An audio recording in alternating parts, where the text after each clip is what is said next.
Madeline, story and pictures by Ludwig Bemelmans.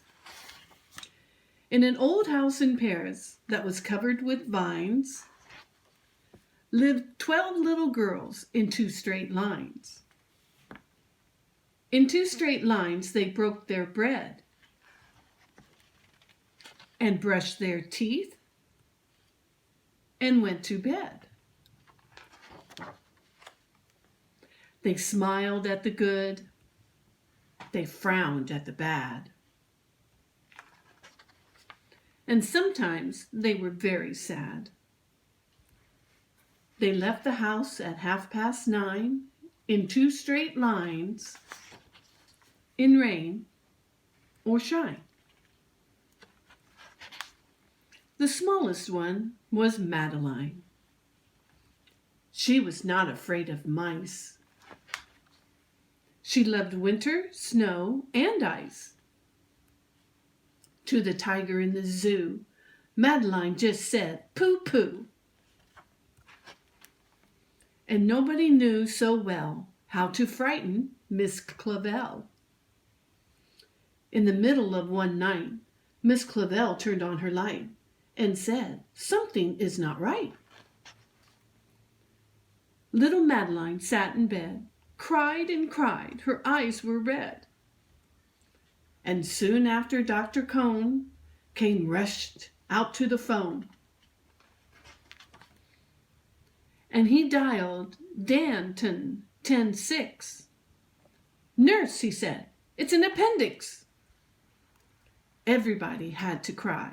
Not a single eye was dry. Madeline was in his arm, in a blanket, safe and warm.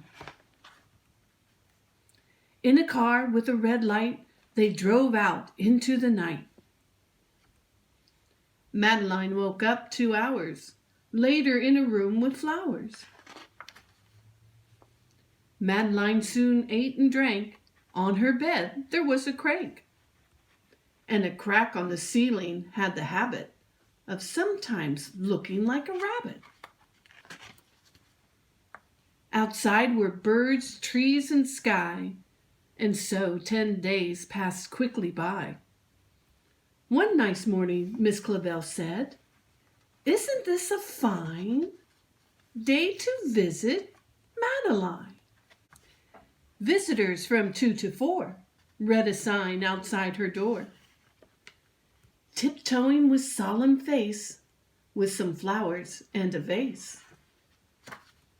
In they walked and then said, "Ah," when they saw the toys and candy and the dollhouse from Papa. But the biggest surprise by far, on her stomach was a scar. "Goodbye," they said, "we'll come again." And the little girls left in the rain.